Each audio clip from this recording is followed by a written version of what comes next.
guys, Prowl 1701 here. Today I'm going to be reviewing the color version of the animation for the Celestial Toymaker. I have my steelbook right over here, came in the other day. Now I have watched the black and white version of this story and the color version of this story. I will say between the two I prefer the black and white version because this animation has kind of a, I don't want to say cheaper style, but it does have kind of a cheaper style, let us say. I feel like the black and white and the 4:3 aspect ratio that the black and white version uses fits that aesthetic really well.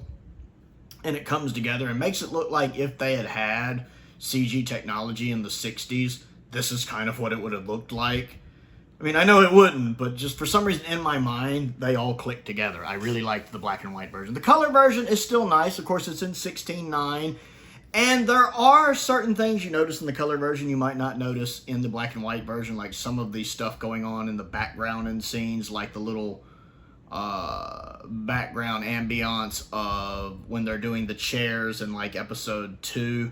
You see little pieces of puzzles going in the background with like green outlines and purple outlines. I didn't really notice those in the black and white version. You do notice some of the details more.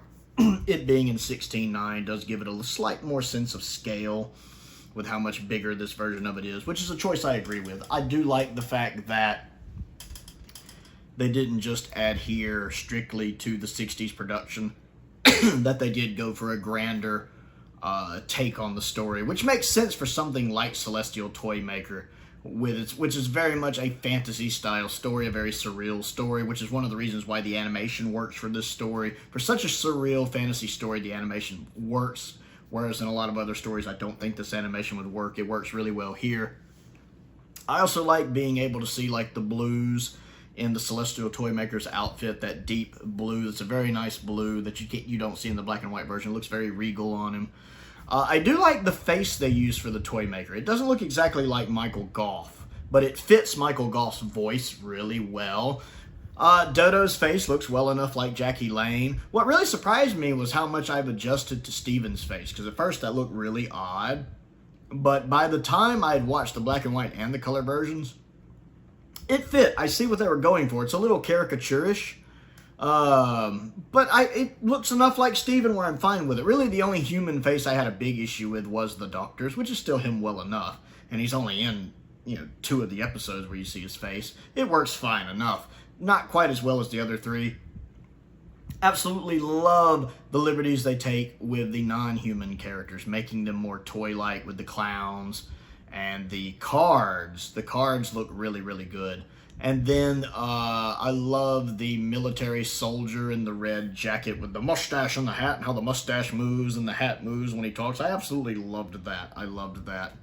And the woman who runs the kitchen being all made up of knit together, like a doll. I really enjoyed that. I love the Blind Man's Bluff game and how it plays with gravity and perception of reality there, with them walking sideways and the one little stretch thing twisting. So the color version of it works fine too. I think it was nice. I enjoyed it well enough. Which one I would go back and watch would just depend on my mood. I do prefer the black and white version. I can say that. I don't know why, but just that animation style lends itself well to the kind of on a budget done 60s Doctor Who, especially with it being in 4:3, especially with it being in black and white. I feel like those things come together really well. Again, still enjoy the color version. It's fine. Again, my biggest nitpick with the episode was episode 4, because we have the surviving episode 4, and some of the stuff in the animation just doesn't live up to what's happening in the surviving episode. Now, the beginning part where they're playing the little hopscotch game to get to the Tardis with Cyril works good in both. I do like how it has a little more danger look to it in the animation with him being hovering above the ground. I like the animation model for Cyril a lot. Looks really good. So that works maybe a little better in the animation, but the final confrontation between the Toymaker and the Doctor works way better in the surviving episode. My favorite scene in the whole thing, I talked about this in the black and white version, was when the Doctor realizes if he makes his last move, he's probably doomed. Like, no, wait, I mustn't. You nearly got me there. And how the Toymaker does that bit about, make your last move, Doctor. Make your last move. The emphasis on last. I love the way Michael Goff does that line. It's my favorite part of the whole story. And in the surviving episode, it does a nice shot of Michael Goff saying that. Whereas, for some reason in the animation, they do that line really far away. Like, it's pulled really far away. That whole scene, the way they blocked it, the way they blocked it out for the animation just doesn't work for me. I much prefer it in the surviving episode. Same thing when the Doctor's throwing his voice to make the last move. I like the way that's done better. I don't really care for the blocking as much in the animation. But those are just my little nitpicks. I actually could, I think, watch the surviving 3 episodes and then just cut to watch the animated 3 episodes and then cut to the surviving one if I wanted to. I don't think it would be all that too jarring for me. I haven't tried it. I'd need to go through the new recons now. Oddly enough, I've started watching episode 1 of the recon and mine jumps a little. It does this little pulsating sometimes when I'm trying to watch it where the screen going. I don't know what's quite up with that. The surviving episode 4 doesn't do it because I watched like the first 2 minutes of that to see if the actual surviving episode didn't, and it does, and it didn't. So that'll take me a minute to get through on the reconstructions, and then I'll do a review for those as well.